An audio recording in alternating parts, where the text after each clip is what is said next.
So today marks 150 consecutive days of uninterrupted power supply since 26 March 2024.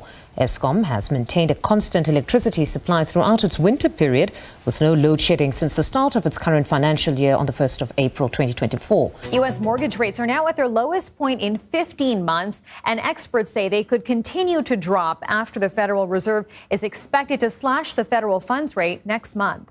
The declining rate comes after the labor market's July job report that showed the unemployment rate is increasing.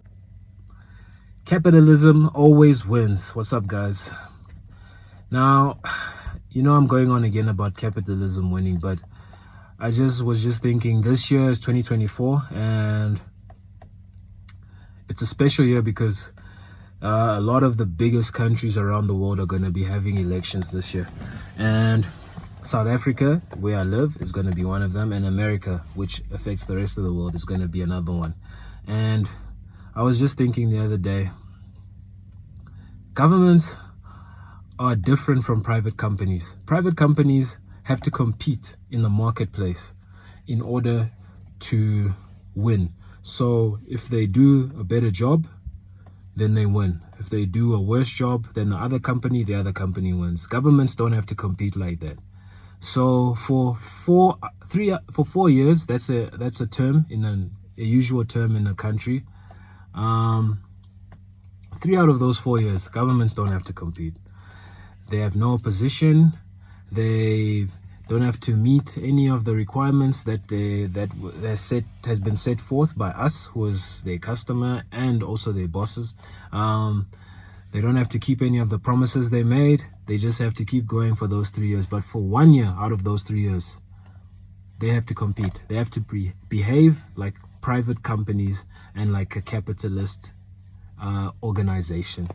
And why is this good for us? Because in this 1 year, which is election year, which comes at the end of the 4 years, or at the end of the 3 years, they have to now start showing that they can keep promises. They have to fast track any services that have been slow or haven't been being met properly. They have to be held accountable.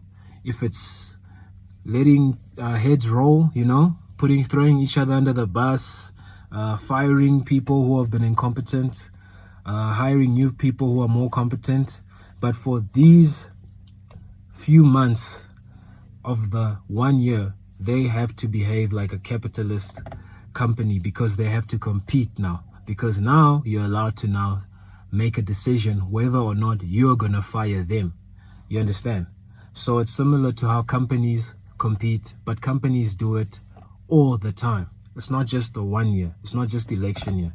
And this is why capitalism wins, because when those governments compete, let's say Democrats and Republicans, they get to compete. ANC, EFF, DA, they get to compete. For that 1 year when they're competing, who wins that competition? It's not them. It's us, you and me. The people who pay taxes, the people who actually hire them and put them in that place or fire them and remove them from that place. We win. We haven't had load shedding for how many months now? Since the beginning of election season this year. And why? Because they're competing. They have to provide the service, otherwise they were going to be fired. It started before we voted, remember that. I started hearing adverts on radio for Sanrail, is it Sanrail, the road agency. Yeah, we've been fixing roads and now we're embarking on this new project. And you're like, but guys, it's been like how many years? Forget the 3 years, it's been like 30 years. But anyway, like 3 years you've of not even one ad. But in election season, you start hearing the ads. In America, you see Kamala and them are scrambling now. There was just a recession that happened, and in like 2 weeks, it was back to normal. Probably behind closed doors, yeah, they're in Powell's neck. Get the price, interest rates have dropped just the other day. Quickly, it's amazing what can get done in a few weeks, in a few days when an election's on the line. You know what I'm saying? And imagine now if that was every year. It's almost like we should have elections on a yearly basis. I understand it will be hard to get things done, but they will be forced to compete. Or it should be this thing. You're allowed at any time to fire a government. If they have to tell you every year why you should give them another year. We don't have to have elections, but they have to come out and tell us every year, hey guys, this is just like a stockholders meeting that public companies have. Like every year they have to come out and be like, okay, here's how we're doing, here's the numbers, this is what we've achieved, this is what we haven't been able to achieve, and this is why you should either invest in us or not invest in us. Because that's why capitalism wins. Because when companies compete or governments compete, and by governments I mean parties within government, the government of the country, when they compete, you and I win, because they will do their best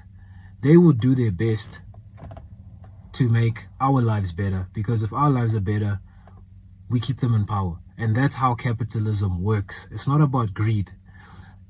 Greed comes in when people don't understand that giving the customer the best service is going to make them use you. And if they use you, everyone wins. You win and they win. So it's really all about that. Our interests are their interests. So yeah, that's just what I was thinking. Governments behave like capitalists in election year, and it always works and benefits us. And we should keep this in mind. Anyway.